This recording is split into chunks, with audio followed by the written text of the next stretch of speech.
Danish speaks के इस video में आप तमामी का इस्तकबाल है। नांदेड़ की सियासत इसी तरह जिस तरीके से ये अंधेरा रूम है उसी तरीके से तारीक हो चुकी है।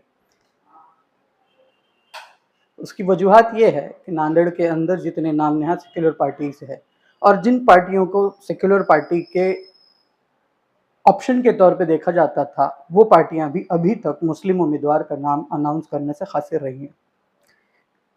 ऐसा ना हो जाए कि एक शेर है कि आप बड़ी देर कर दी आते आते, उस तरीके की हालत नांदेड़ के मुसलमानों की और नांदेड़ के मुस्लिम सियासत की हो चुकी है।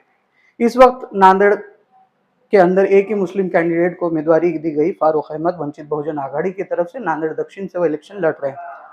बार बार ये कहा जा रहा है कि कांग्रेस पार्टी की तरफ से नांदेड़ उत्तर से जनाब अब्दुल सत्तार साहब को उम्मीदवारी दी जाएगी। सबसे बड़ी और सोचने वाली ये बात है कि ऑल इंडिया मजलिस इत्तेहादुल मुस्लिमीन नांदेड़ के दोनों हलके में नांदेड़ उत्तर और नांदेड़ दक्षिण या ये दोनों भी जगह इलेक्शन लड़ने की तैयारी कर रही थी। उम्मीदवार भी तैयार है, सब चीजें तैयार है, लेकिन अभी तक जिस वक्त तक मैं ये वीडियो बना रहा हूँ उस वक्त तक ना मजलिस इत्तेहादुल मुस्लिमीन और कांग्रेस यानी कि महाविकास आघाड़ी इन लोगों के उम्मीदवारों के नाम अभी तक ऑफिशियली नहीं आए हैं। ये बड़ी सोचने वाली बात है। क्या एक पार्टी के उम्मीदवारों के नाम का अनाउंस होने का इंतजार कर रही है या एक पार्टी दूसरे पार्टी के नाम अनाउंस होने का इंतजार कर रही है? अगर कांग्रेस उम्मीदवारी नहीं देती है मुसलमान को तो उसको बहुत बड़ा नुकसान होगा। जाहिरतन ये बात है कि कांग्रेस पार्टी महाविकास आघाड़ी लोकसभा के इलेक्शन का भी उम्मीदवार है, तो लोकसभा का भी इलेक्शन वो लड़ने वाले हैं। अगर मुस्लिम कैंडिडेट आमदार के लिए नहीं होता है तो उसका असर लोकसभा की सीट पर भी पड़ेगा, लोकसभा के इलेक्शन के ऊपर, उसके वोटिंग के ऊपर भी पड़ेगा।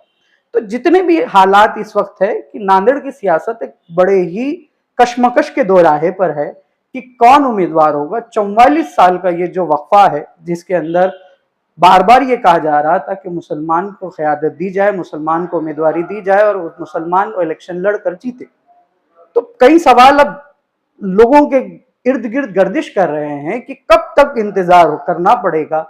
29 तारीख लास्ट डेट है उम्मीदवारी अर्ज भरने की, एप्लीकेशन करने की। अभी तक किसी भी, चाहे वो मजलिस इत्तेहादुल मुस्लिमीन हो या वो महाविकास आघाड़ी यानी कि कांग्रेस हो, अभी तक कोई मुस्लिम कैंडिडेट का नाम अनाउंस नहीं कर पाई है।